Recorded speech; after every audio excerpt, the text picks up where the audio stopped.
Welcome to the webinar, the launch of the National Planning Forum's 2020 vision, which is this wonderful document here, which we had produced over the summer.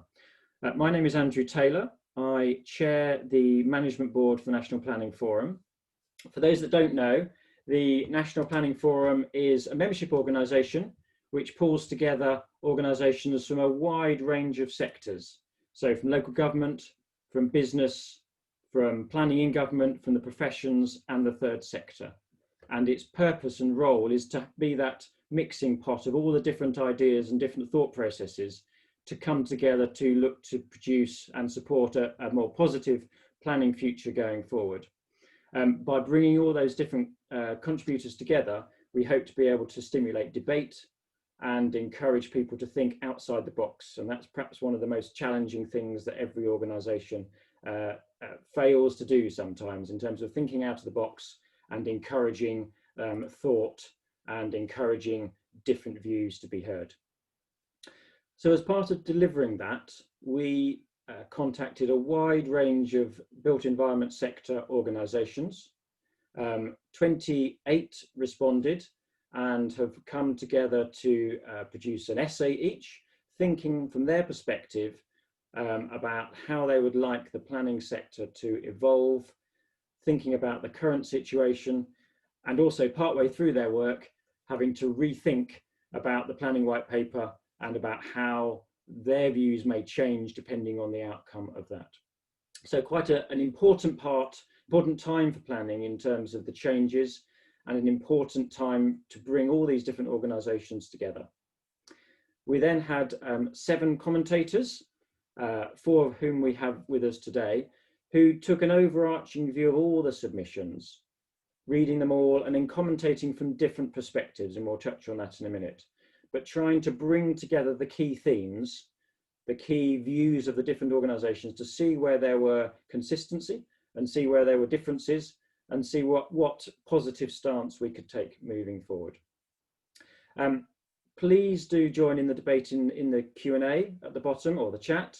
The final document, the link is now on the website and it has been put on the chat, so please do look at that and read it over your lunchtime, and do share comments about it afterwards.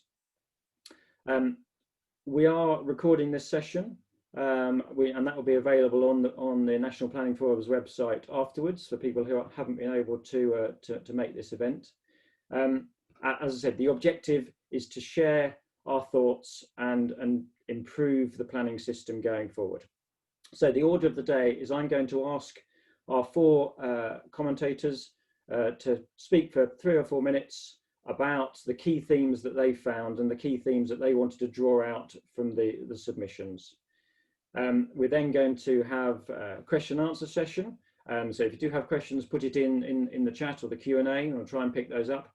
And I'm going to try and chair that and have a number of questions and thoughts as well to pose to our commentators.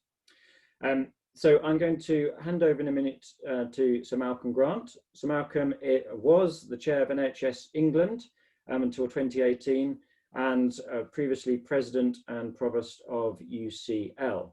And many planners will know him as the long-term editor of the Planning Encyclopedia. So Malcolm, can I hand over to you to say the first few words? Thank you. Well, thank you very much, Andrew. And can I just express my thanks to the National Planning Forum for undertaking this exercise. I think it's a really good opportunity for us all to regroup around this extraordinary chain of events, which is a global pandemic, which none of us had ever anticipated and which we can, at the moment, not see the end of. So you spoke in your introductory comments about thinking outside the box, and I think you'll find that the comments that I've submitted in the paper are in that category, because what I wanted to do was to step outside the conventional ways in which we have characterized planning reform and look at what is the underlying purpose of what we're doing. So I think the key points of these that we've got a pandemic whose intensity, severity and impact on global mortality is unlike anything we've had since 1918. that we do not know how long it's going to continue. What I can assure you is that there is no concept of herd immunity, that there is no pharmaceutical answer to what we're trying to do. There is as yet no vaccine, there is as yet no therapeutics, although we've learned how much more successfully to treat seriously ill patients in intensive care units. Nonetheless, we should be anticipating that there will continue to be a rise in mortality across the world. And one thing that should strike us very clearly is that the UK has been one of the worst performing nations in the world in terms of the excess mortality attributable to COVID-19. Our current rate is 548 deaths, I think, per 100,000, compared to Germany, which is 116, or to New Zealand, which is 0. Indeed, there are more cases in the White House of infection than there are in the whole of New Zealand. But let me move on from that. I make the point at this stage that this will have an extraordinary long-term effect on the health of this nation. Secondly, I think that we're looking at a series of planning reforms, and I always love planning reform. I think it comes around with a marvelous regularity. The ideas are always pretty much the same, although I think allocating housing by algorithm has a particular appeal to it, given how successfully that worked with A-levels. And I think to build that on the top of local government reform and to attract the enthusiastic support of the backbenchers of the Conservative Party is, shall we say, a bit of an own goal. I cannot understand that these proposals will take place in any form in which they're currently proposed. And indeed, from my experience, every planning reform is due to fail, and it certainly will not deliver in the short term. These are just impossible, given the whole immunity of the system to reform. But then the third area that I really want to focus on just briefly is the underlying health of the population. If we look at that level of deaths, we've got about 43,000 deaths now in the UK from the beginning of the crisis, let's say from the beginning of the year.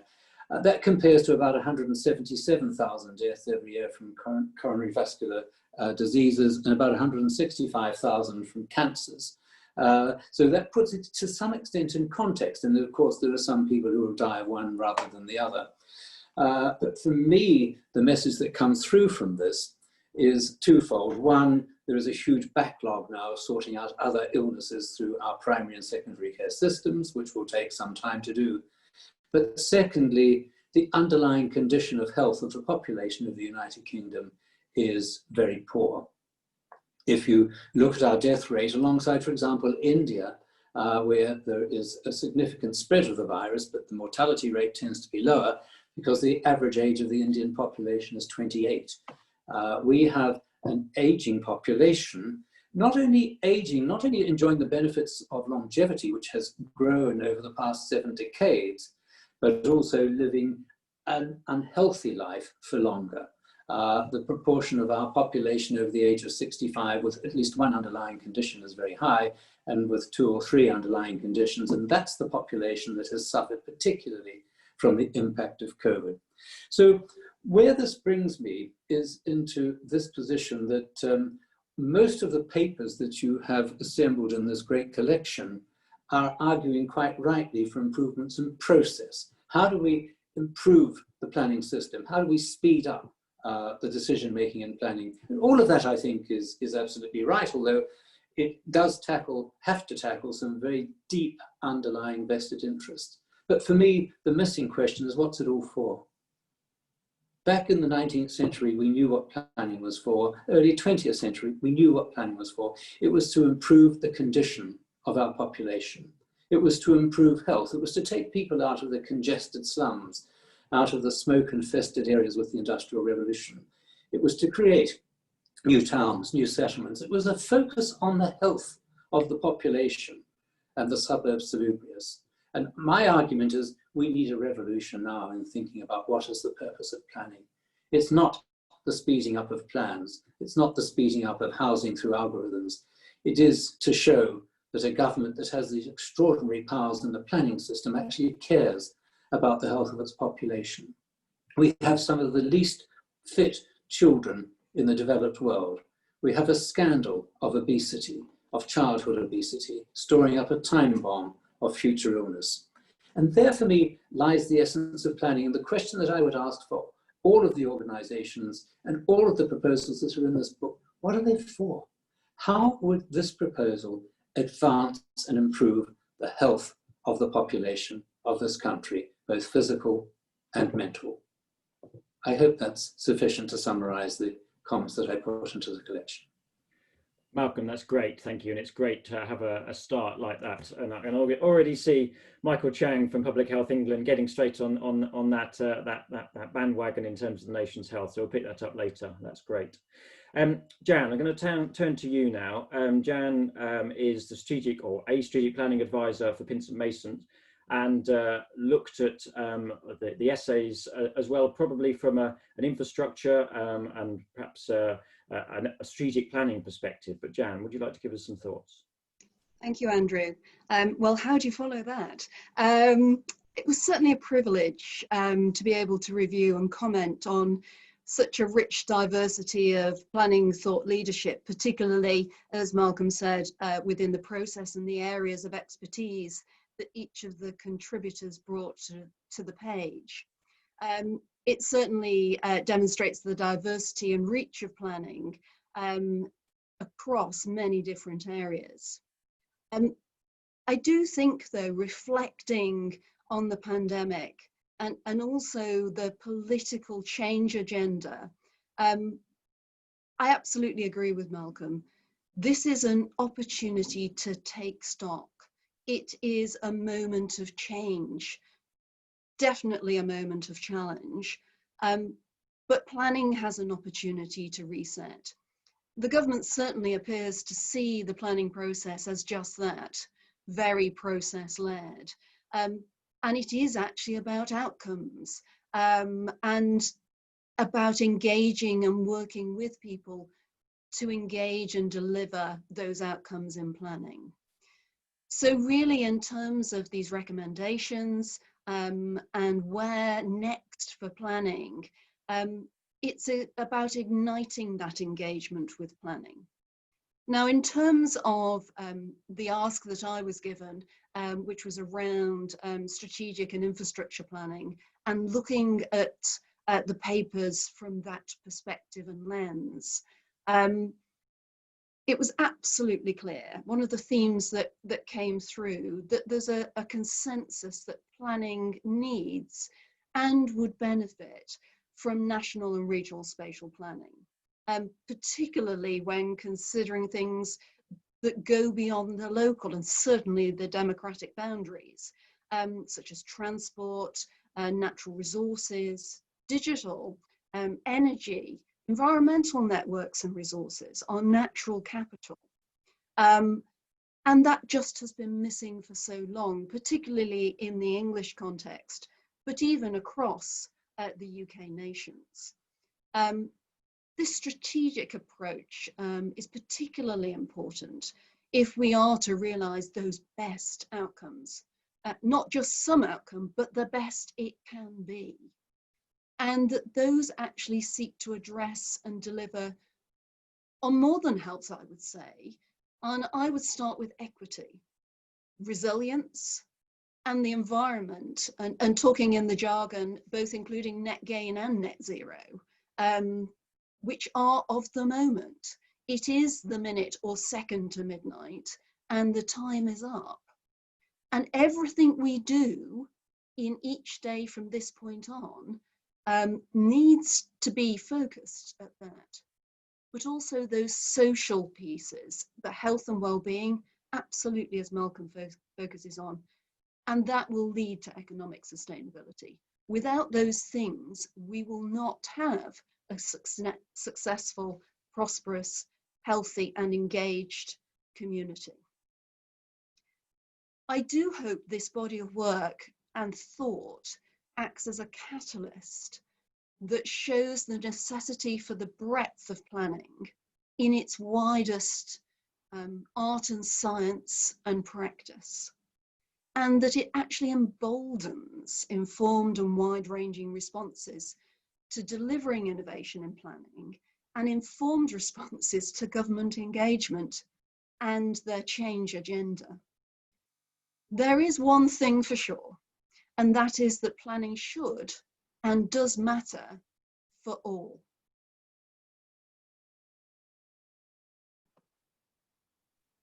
Jan, thank you very much. And I want to come back to some of those points later. But go straight on to Mark. Mark Southgate. Mark is the chief exec of MOBI, which I don't think anyone can miss because it's in nice white letters on the red background just behind him, which, as it says, is the Ministry of Building, Innovation and Education, which was, perhaps Mark can say, but set up or partly set up by George Clark.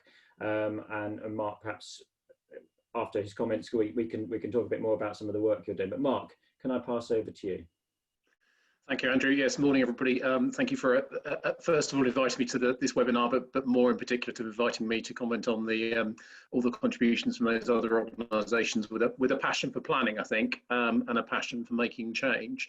So I was asked to look from a housing perspective. MOBI is a small charity focused on improving the quality and design of housing, and very much by bringing young people into the built environment, including into planning.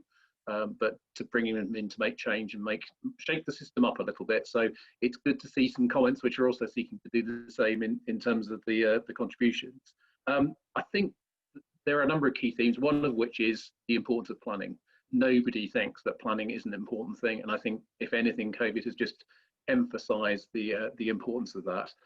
You know, people often talk about future shock. Well, we're currently going through a present shock, and actually there's some past shocks to the system as well, which are all shaking down. And I think I describe it as putting a lens, COVID putting a lens on some of the problems we already have. So we know we've got a climate crisis, which people have talked about, the biodiversity crisis, a housing crisis, both in terms of affordability and potentially, in my view, design as well, and actually a crisis in the high streets. So there's a lot of structural change, and this is just making that even more apparent. And picking up Malcolm's theme, I think the root of planning is around health and equality, and actually the COVID pandemic has shown that your housing stock and your access to green space and places where you can relax and look after your mental and social health is incredibly important. And it's probably no surprise that some of the higher mortality rates and some of the higher sort of incidents of ICU admittance are due to places where the housing stock is poor, access to green space is poor. And therefore, if I'm absolutely up for, yeah, what is it all for? And I think it's rediscovering some of that and creating great places which are good in their general sense, but actually good in terms of their, you know, they're helping people through mental and social and physical health. There's that changing world, and there's some exacerbation of shifts. So retail was already going through a change, and I think COVID has just accelerated that, and we're not going to go back where we were. I mean, one of the encouraging things is the growth of neighbourhood shopping, neighbourhood communities, and actually that might be one of the things we can look at in terms of planning anew. It's definitely highlighted those social and economic inequalities, and that's really come out quite clearly from a number of the contributors. And actually getting to the process bit, I think everybody recognises there is some need to change the processes. They're not perfect by any stretch, and they're not doing what they should be. And there's a particular focus on plan making. Some of you may know I was with the Planning Inspectorate prior to joining MOBI. Yeah, we're at the end of that process. It is a very long process. And the conundrum is how, I think now, and it's where we should really be focusing, how do you create a visionary plan, which a lot of people have called for, in an environment which is rapidly changing and really hard to predict, quickly, so they can be responsive, but so they also set some certainty. And that has always been the conundrum of planning, but I think it's just got more difficult. But I think it's that hard nut to grasp. We need to focus on that because that is part of the solution. In terms of proposals, there was quite a lot of focus on resources and skills, and definitely plan making skills, of which we have lost a lot, I think. So that was coming out. There was focus on need to improve the quality of housing as well as the supply of housing. There was focus on perhaps increased use of things like local development orders. And I think personally, this is my personal reflection on some of this, it does throw up this issue of, have we been guilty of over-emphasising development management at the expense of plan making? And I think my personal feeling is we have. And therefore, in terms of the zoning approach that's being discussed, there is something around creating a truly plan-led system which does really set the ground rules and where you don't allow as much flexibility as we currently allow in our system. And that would allow some transfer of resources from development management to plan making. I don't think that's quite what the government have in mind at the moment, but I think that is maybe the flavour of how we can do wrestle with some of these difficult issues. So I think that to me is one of my main reflections, is the difficulty of a rapidly changing environment, things being even more unpredictable than they were before. How do you create an effective plan making system when doing that? And I think part of it's got to be better resourcing and got to be an increased focus on that and an increased attention on that. So I think it's really important that government does look at this. These are contributions from people who understand the system well. I think it's brilliant that the National Planning Forum has brought them together, and I hope they do reflect, because I think some of the outcomes that we want to achieve are shared. I just have a worry that some of the processes which are leading towards them may not necessarily deliver what we want. That was my reflection on the housing side. Mark, thank you very much. And which means we're going to now turn to Liz Peace, who is the chairman of the Old Oak and Park Royal Development Corporation, although she's not speaking on behalf of them in relation to her comments, but that's what she's doing. Obviously, she's had a broad career before that. But Liz, can I hand over to you to say your few words? Right, thank you very much indeed. And thank you very much for asking me to do this. I was absolutely delighted because, as I'm sure you're aware, Andrew, I was once upon a time chair of the National Planning Forum. In fact, I think Mark was one of the vice chairs at the time I was chair. So we have a bit of a history there, and we did a lot of we had a lot of very good discussions and very happy times and stimulating times in the National Planning Forum. I guess that sort of brings me into my first point, which is I've not really been closely into detail planning reform now for sort of 5 or 6 years, but we do seem to be talking about all the same things. You know, it just never changes. You know, picking up Malcolm's point, we have a big report every 3 or 4 years. No, probably every couple of years actually, not even 3 or 4. And everybody jumps about a bit, and perhaps a few minor tweaks are made, which actually generally add another layer of complexity to the system rather than actually making it simpler. And then we sort of go quiet for a year, and then it starts all over again. You know, it appears to me, and I think I said it in my comments on the papers you'd received, there isn't any one big silver bullet. There isn't anything new. You know, we've all been debating this for an awfully long time, and the answer, well, I'll come back to what I think the answer is right at the end. It is not launch another planning white paper and make wholesale change.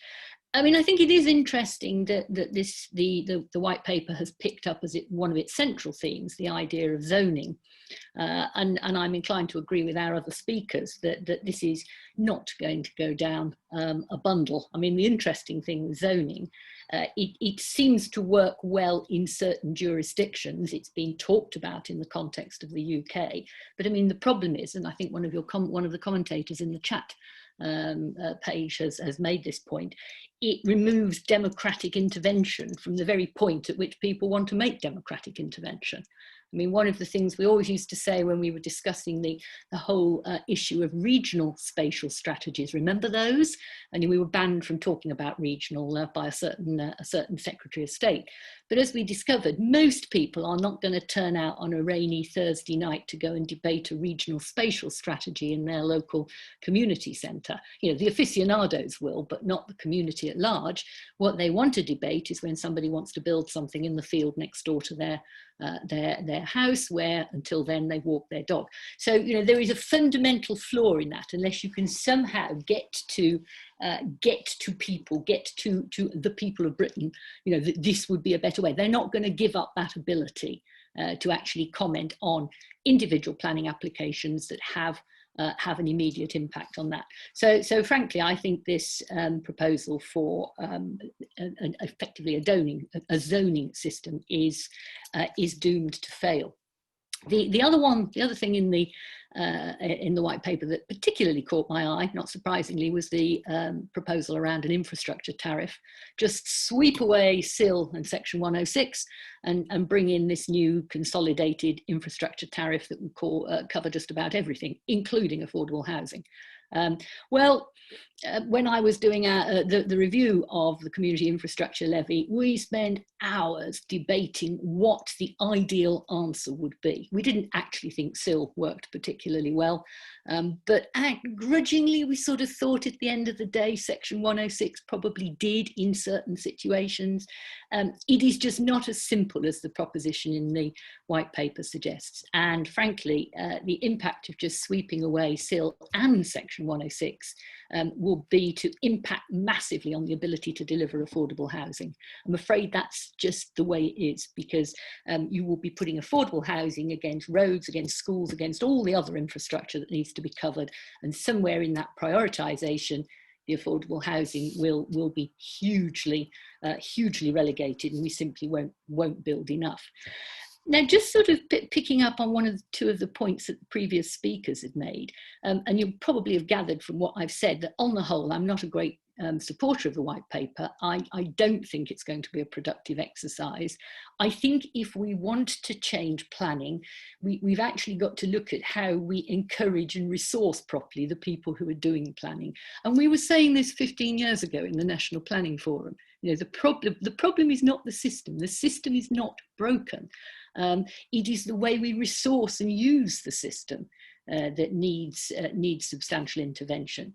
We need local authorities, and we need their creative, forward-thinking planners to help us tackle all the things that we've been talking about this morning, to look at the issues that Malcolm outlined in the context of health, to look at how we create a different type of community. You know, I do like the idea of this 15-minute city. You know, as I said in my my commentary, I grew up in one. It was called Bourneville. You know, I could get to everything I needed on foot. It was a wonderful community, and I will always defend that as being, you know, an excellent and healthy way to live. And the Cadbury brothers worked that one out an awfully long time ago. So, you know, it isn't exactly new, but we need the creative planners in a local authority with the right level of support, political support and resource, to think some of the creative things that need to be done.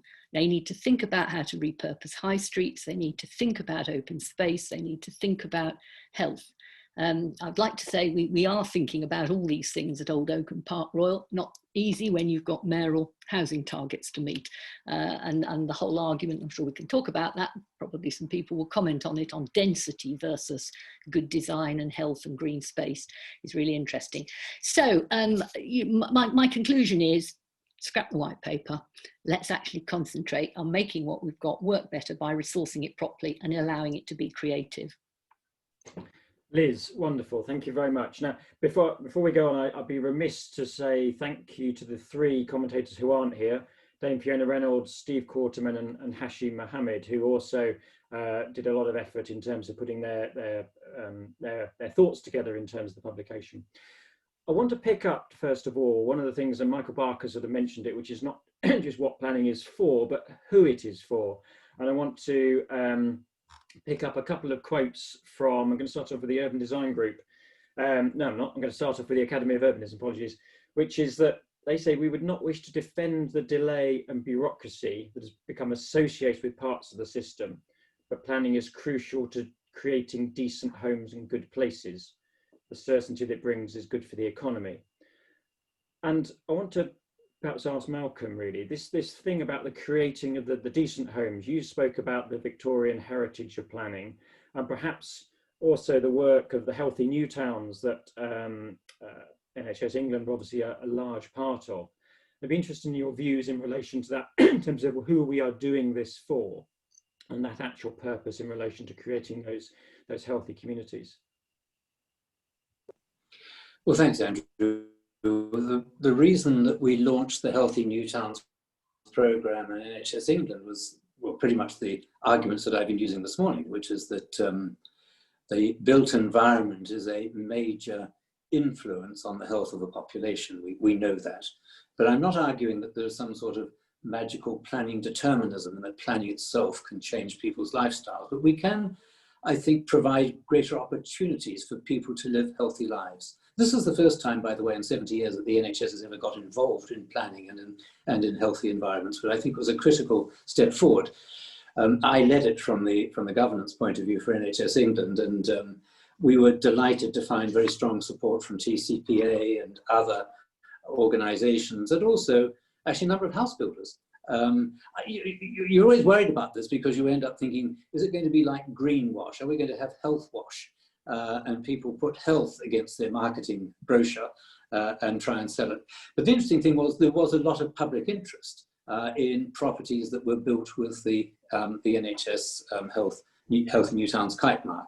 So let's just ask ourselves, what are the sorts of things that we need to be thinking about? Well, some that we found, which I thought were really very interesting, were new developments which could locate themselves around a school, so that you had a school, a primary school being built at the same time, a secondary school being built at the same time, playing fields amply provided for, and facilities within 15 minutes walk of the housing. So good examples of that. I think there are other examples where we have to think about the change in demography and the de-atomization of society. Why is it possible for us to provide houses that are sufficiently flexibly internally divided to allow an elderly relative to come in and to be cared in the family house, as opposed to being put into a care home, which we now know is one of the most dangerous places to be, as infectious disease raises across the nation. Or another example where the development on the edge of a town was regarded not only in its own right, but actually a healthy town philosophy spread across the whole of the town. It was led most successfully actually by the local authority, but the local authority picking up on the idea of a healthy new town, not only for the new development that was occurring, but also across the existing city centre. So I think healthy new towns have a major part to play. I think there's even something much simpler, which is, why have we got all these fast food outlets within 100 metres of school gates? You know, what are we doing to our kids? Why? And so many of our rundown high streets now are fast food outlets. We have, I think, seen transformation, the subtle transformation of the diet of the nation, and not in a good way. But the planning system and the development system have not come up with the alternative, which is, how do we provide nutritious food at a price, ready and easy to cook for families who currently live in areas which don't have ready access to it. In other words, planning system in its conventional model of regulating development, which is private sector led, delivers a lot of goods, but it doesn't actually deliver some of the basic goods that we need to promote a healthier society and a more resilient society. So I think there's still a great deal of work needed in every planning decision to ask ourselves, what does this do? Is this actually going to improve the welfare and the health and the equity of our populations? Malcolm, thank you. I want to continue some of that theme and turn to Liz. I mean, you mentioned Bourneville, but this is where I'm going to read the Urban Design Group quote. It says, in less than 6 months, the way people use and think about our urban neighbourhoods has changed completely. This newfound appreciation of our local area has also led to demand for changes of our urban environment. People have found the challenges with cycling and walking in streets, which are often dominated by car infrastructure, and many have also benefited from their local shops to buy food in the centrals and avoiding the long queues and restricted access to the large edge and out of town supermarkets. So thinking about this impact of our centres, Liz, and the relationship with perhaps, you know, your experience growing up, but how we see things and how you are looking at planning for, you know, the large scale redevelopment that you're doing at the moment. How do these things all mesh together to produce the communities that we need? Oh gosh, well, you know, need about an hour to answer that, wouldn't we? But I mean, just thinking about it in the context of Old Oak, you know, we have started now, you know, particularly in the light of COVID, you know, to see that as being an environment in which you really could create a local centre. You know, there were in fact a number of local centres. There wouldn't be just one. So this isn't about building a whole large new town. It's about creating a number of different environments that people can enjoy. I mean, I think the sort of underlying point in what you're asking there also is, if we're going to accept this new focus on local, what happens to all the big things in the centres that weren't local? Now, you know, there's a huge amount of debate at the moment about a disastrous impact on the centre of London of what's going on. So somehow or other, we've got to look at how we could perhaps manage the move of economic activity from a centre like London to a number of sort of more satellite locations, where you lose jobs in one part, you're actually going to create jobs in another one. How do we actually facilitate that by helping people to adapt to what's seen as a very big economic upheaval? If you get your livelihood from running a coffee bar in central London and there's nobody there anymore, you know, how are we going to think through the move of those people into perhaps a number of dispersed centres? Now, that all sounds quite sort of stark and quite sort of centrist planning. And of course, the one thing we really don't know is what's going to be the long-term impact of COVID. We're all talking about, you know, the different things that could happen, but we just don't know. We don't know whether central London's going to come back to what it was, or central Manchester, or central Birmingham. We don't know whether the office, the big glass and chrome corporate headquarters is dead, and you know, from now on, you know, most people will be working at home 4 days a week and that sort of thing. We don't, well, we've got a fair idea about what's happening to retail, but that's because it was happening anyway. So, you know, that's a slightly different issue. So I think we've got to try and meld think about all these things in our future planning. And I would probably say, don't jump to too hasty a set of conclusions, you know, but make sure our system is sufficiently adaptable to be thinking through some of these consequences. And maybe we'll end up with a hybrid. You know, some parts of big cities will come back, some won't. New local centres will grow up. There'll be more cycling, you know, all the other things you actually mentioned. It'll probably be a bit of a hodgepodge. It won't be all one thing or the other. And the way we do that, Jan, I suppose, is coming back through to that strategic planning piece in terms of that broader thought piece. And we've had submissions both from the county council network, the district council network, talking about the importance of planning on broader geographies, but also ensuring that we have a local context to our plans. Picking up comments from the Woodland Trust in the chat about the importance of you know, the green space and accessibility in relation to that. I'd like your thoughts really about how these things that we deal with, that we have the tension about that broader strategic planning geography, but also making sure we're delivering at that local level. How do you think those two issues come together? Well, I think it's about planning with people rather than for people, and also understanding and valuing the irreplaceable resources, and over what scale they interrelate, and the reliances as well.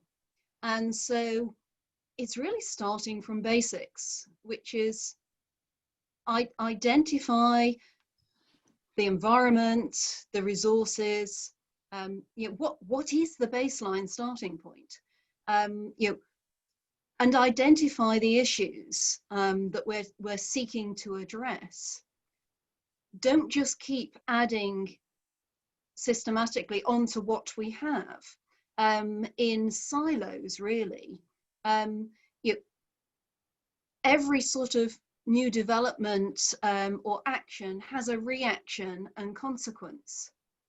And at the moment, we don't have that joined up thinking and process and delivery. And we don't engage people in that as well. And the bigger choices. Planning is very much done to people at the moment. Even where there's participation, it's still done to them. And I always say, it's like the Blue Planet moment on plastic. We need to find that with people and communities for planning. So we need to make it real and meaningful for people, so that they want to engage with a passion and create the future and the delivery of planning. And in terms of the environmental scale, if we don't have an understanding of the state of our environment, its biodiversity, and its resilience or capacity, how can we plan to ensure that that endures and creates that continuity and also those opportunities for health and well-being, and all that the natural environment delivers. We're very complacent in this country about our natural resources because we have a richness of them. Just take water, for example. We in this country have the luxury of good quality water brought to us at the household level. But even in the UK, we have a changing water environment in terms of resilience for drought, in terms of climate change, and also in terms of flooding and water management, which have really devastating consequences for people. And also tell us where we should and shouldn't be putting new settlements, for example. You look at, if you resource map water, the last place you would put development is the Cambridge conurbation, for example. So if you are going to invest in that for other reasons, then you really need to look at that resource and strategic interface and plan on that larger scale that will work with the environment and create those healthy communities. And for me, that's how you get the interface. In the energy market, look at our national grid. You know, all of our old power based on the coal economy, a lot of the major power stations, the base power level, was in the Midlands, the traditional industrial communities, and then our network spread out from that. So much of our energy production now is offshore. So guess what? All our networks are here. And where's all our generation? It's here now. So suddenly we're having to bolt on to create resilience. It's a long time since this country had brownouts, either through strikes or in terms of energy supply. It's foreseeable that we will start to have energy lapses, even with the lower demand that we now have as a result of COVID and changes that have happened recently. If we don't strategically plan for that and create resilient and sustainable networks that are planned for on a resilient scale with international connections as well, then we will fail in that. And we will result in fuel poverty being increased and maximized, and also our ability to generate at an economic level where things like power generation drive those things, or new communities even rely on being delivered through that. So it is that interconnected relationship. Sustainable transport is an obvious one that many of the submissions have commented on. So for me, it's about understanding what we have, what we need, and what is scarce, and what we will need to manage. And planning for that with people and getting that understanding and integrating that then into our forward programme. Jan, thanks so much. Mark, I want to pick up on that last comment, if possible, about planning with people and taking the communities with us. I want to read something from Locality. By ensuring communities are engaged in planning, delivering homes and local economic development, government can help foster sustainable communities. And any reform of the planning system should be guided by what sustainable development for resilient, empowered communities looks like. And there's a few comments in the chat, something from a new campaign, Homes for All campaign. I think Paul Burnham has commented in relation to that, about that engagement with people, which, you know, interesting from your views from the planning inspectorate, in terms of a lot of local people can often be the most vociferous opponents of new development, but also in what you're doing now in terms of trying to bring more people in and the capacity within the system to both engage but also deliver what we're talking about. Yeah, so a bit like Liz, actually, I've been out of the mainstream planning world for about a couple of years now, and engaging more on a built environment level. And I think this is something we come back to in relation to the silos. We're trying to engage young people to come into an industry which desperately needs them in all sorts, you know, construction, engineering, planning, pretty much every part of the built environment, maybe bar architecture, is crying out for more people. We're going to build the infrastructure we need and the homes we need. And actually, young people really get the built environment. They're really passionate about it. They really care about it. They've got a focus on fairness, I think, which is particularly strong in the generation coming through. They've got a focus on environmental concern, social concern. I think the argument is, and actually some of the bits of the white paper which are good, are the focus on how we can engage people differently using electronics and using, you know, modern methods, if you like. It is quite surprising actually that still, to a large degree, if you want to comment on a planning application, you need to visit a council office or their website and look at a 2D plan and elevations. And we know we can do all of this in 3D, and children of the current generation think in 3D because that's what they've grown up with.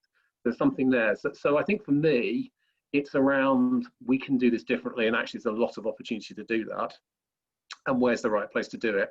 I think we've always battled with that. People want to get involved in the thing happening next to them, but actually it's having that wider view. And maybe something about COVID is that refocus on where our home is in the broadest sense, not just our home, but our community. And actually people have, I think a lot of people have rediscovered the place they're in, or actually discovered parts of it for the first time. And this question around the city, you know, what's made cities great in time is their vitality. It's the interaction, it's the creation of ideas, it's all of that, those things happening.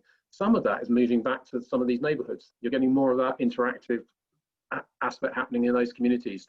And I think it's a real opportunity to engage people around, well, what does that look like in a COVID environment? I don't think cities are going away, but I think they are changing quite dramatically. And I think some of that interaction activity is moving to a more local level. I think we're feeling like we don't need to travel quite as much, and probably for the environment, that's a good thing as well. So all of those things are playing out. So I think that the thing for me is, how can we make that connection of rethinking our communities and how we look at them, plus using modern techniques to help do that, is really exciting. And of course, we're keen to engage young people. We have no problem with our challenges around home design, of getting young people to come up with what they think the home of the future looks like, and the community of the future looks like. They just don't do it in response to a planning application. They do it in response to a national challenge or a local challenge.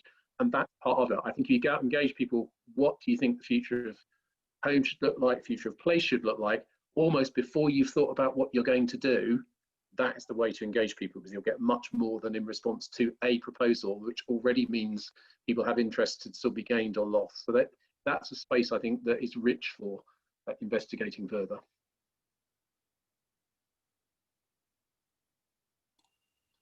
I was on mute. Malcolm, just picking up, someone had to say it. The thing there about engaging those communities in terms of bringing forward and designing the communities. I'd be interested in how that was tied into the Healthy New Communities, but also, and various comments in the chat about the density of development, the access to open space. And when we're thinking about some of our urban areas and bringing forward regeneration and redeveloping those, how are those things mesh together to make sure we are creating those healthy communities? There's quite a lot stacked into there, Andrew. I was just picking up one, I think it was Michael Bark just put in a chat saying the right development in the right place. I remember that was the theme of the Community Land Act in 1975, although they added the words "at the right time." And there's never been a more meaningless expression than that, because that word "right" in each of those descriptors means something completely different to the communities, to the developers, to the local government, to the national government. And so we hide ourselves always in these abstract aphorisms to what you just suggested, which is how we communities. And I think we've got some good examples of that in the Healthy New Towns programme. We haven't got time today to go into that, but you should be able still to find a lot of the detail on the NHS England website. Because there it seemed to me that the critical thing was to have local authority leadership. That was where, if you've got a local authority leadership that is behind this whole concept of how do we make the lives of our citizens better, how do we make them more healthy, then it's more natural that new development will come into that. But of course, it's not just the leadership. They have to be able to take people with them. And in some of the examples we had, there was a very good illustration of that occurring. Now, some development, of course, occurs on different sorts of sites. We had a number of issues where the site was occurring on former Ministry of Defence land, some distance away from existing communities. And you've got a greater difficulty there in engaging local people as to how they want it to look. But nonetheless, I think what Mark's talking about, what do young people, how can young people help us to, it's their future. It's not our future, it's their future, their ability to be able to help us develop these sites. I think open space and green space, which we have been sacrificing over the past 2 decades, needs to be revitalized in all of our thinking. And it's not just poorly maintained, it's attractive, open green space. But secondly, if you look around London, there's masses of green space, and there's masses of people not in it. Because it's not the provision of the infrastructure itself, the green space, that brings about the consequences that we want.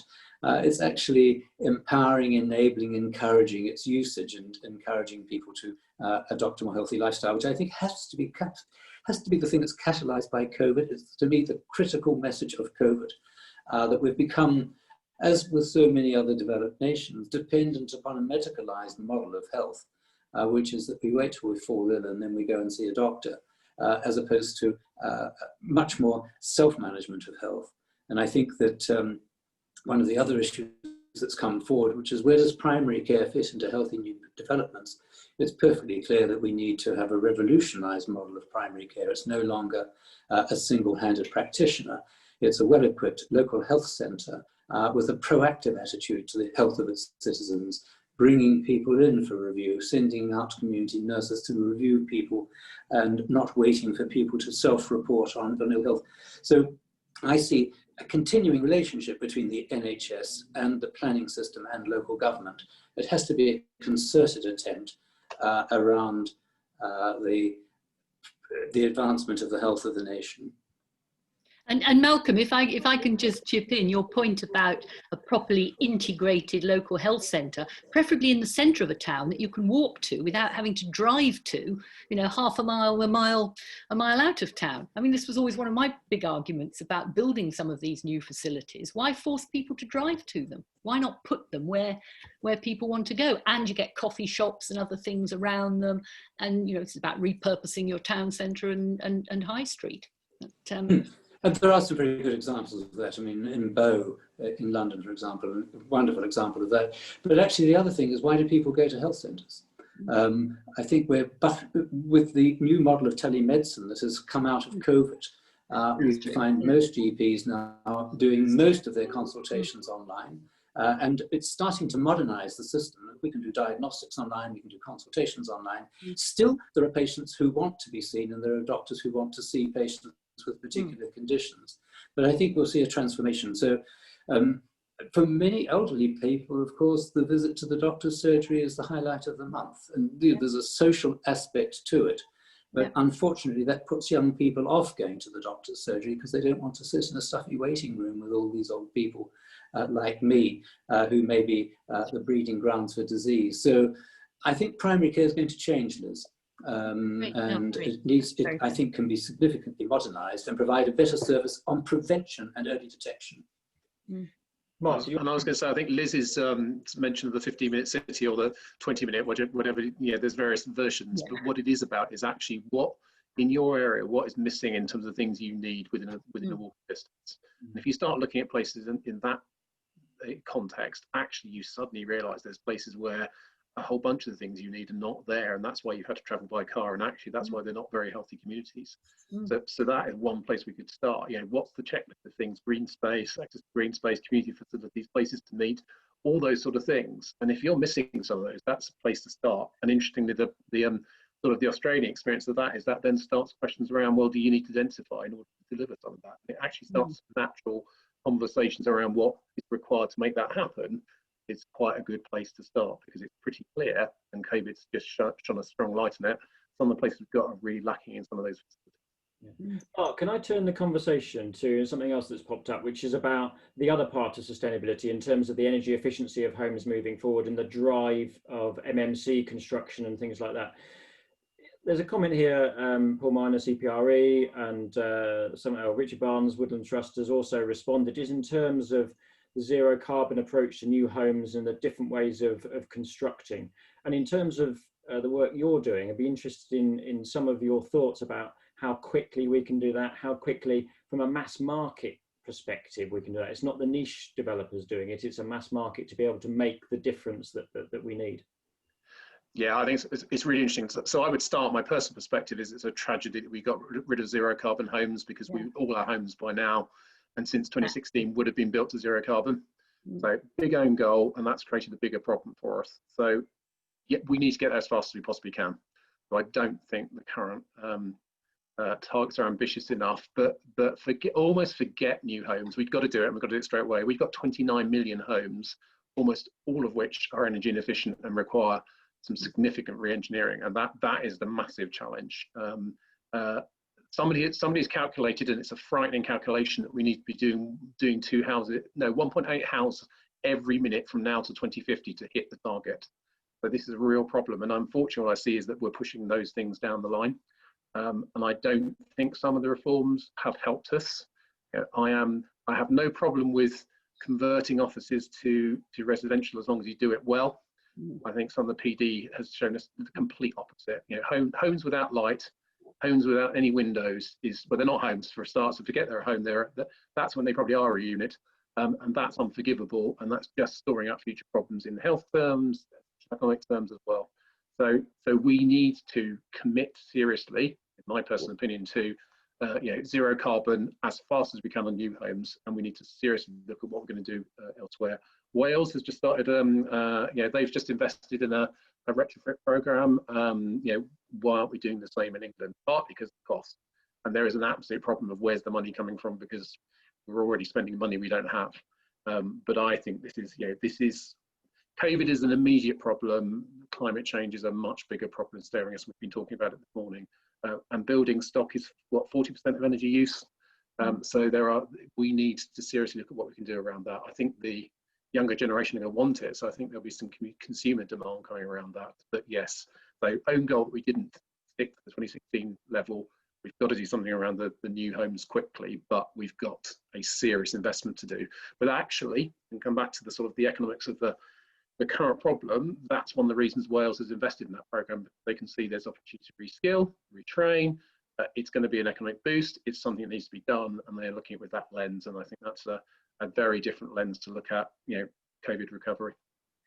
By the way, I must have sat through so many sort of discussions around a retrofit program. I can remember one John Gummer was promoting a few years ago. Yes, there's a cost, but as Mark said, there's also a great opportunity now, in terms of creating new jobs. And this is all about sort of repurposing economic activity. There are lots of things that are not going to happen because of COVID, but there's also lots of things that do need to happen. And it's about how we can somehow or other sort of steer economic activity into those areas where it will provide jobs. So the cost won't be quite as great as people imagine, because you'll be repurposing other people who are going to be losing their jobs. But retrofit is absolutely key, and we've just put a head in the sand and largely ignored what we do about that. Just very quickly, can I pick up one of the points that popped up on the chat? Somebody cited the John Lewis proposition this morning about turning some of their retail space into build to rent, and somehow or other the inference being that if you do that, it will be bad development that won't satisfy some of the sort of healthy criteria we've been talking about. And I guess it's the point Mark alluded to. There's no problem in repurposing retail what was retail space into something else. It's how you do it. I mean, I would sincerely hope that John Lewis has enough sort of good credentials to actually do it properly. And you can create relatively dense environments that do still have all the things that we've been talking about. I can point to examples of good dense development with green space, terraces, places for people to grow things, places for people to relax. It's all about how you design it. And I'm afraid we have got to put the lid on this bad PDR. That's Mr. Jenrick thinks he's about to do that sort of thing. That's given some elements of the development industry a very bad name, and some people ought to be absolutely ashamed of themselves with what they've done. But let's not rule out recreating residential out of redundant retail areas as long as it's done well. Jan, do you have a final short comment before I wrap up? Yes, just on that last theme, I think the statistic, just in general terms, is that 80% of the built environment to 2050 is already there. Mm-hmm. So the new build, at best, is 20% of that. And every building we create from this point forward is counting against that 2050 target. And really, it should be a 2030 target, if we're really going to do something about it. And if we don't do changes to our existing built fabric and environment, we will not meet, we will run out of time if we don't make real, effective change now. And I think it's about net zero in all of our built environment, but also about active house, which brings in livable environments where you are also bringing in the ability to grow, you're using passive energy, and you're creating adaptable environments that can grow and change with us. And whether that is through manufactured build or whether it's through traditional build, through small or large scale, it is very important we use this crisis to make a real step change. Industry does need time to transition and gear up, but that can be done in a 3 to 6 year period. But it is now, it is of the moment. And society and our future generations will not forgive us if we don't act now. And COVID is the wake-up call. And it's not just about beautiful design. It's about meaningful change, which creates that well-being and future environment, which will manage that for future generations. Jan, that's a comment to finish on. So thank you very much. Thank all the commentators, you four especially, for being here today, and all the people who've managed to join us. Please do download and read the document, make your views known and share it widely. Thank you to all the people who've been part of putting it together, and I wish you all a great afternoon. Thank you very much. Bye-bye. Thank you.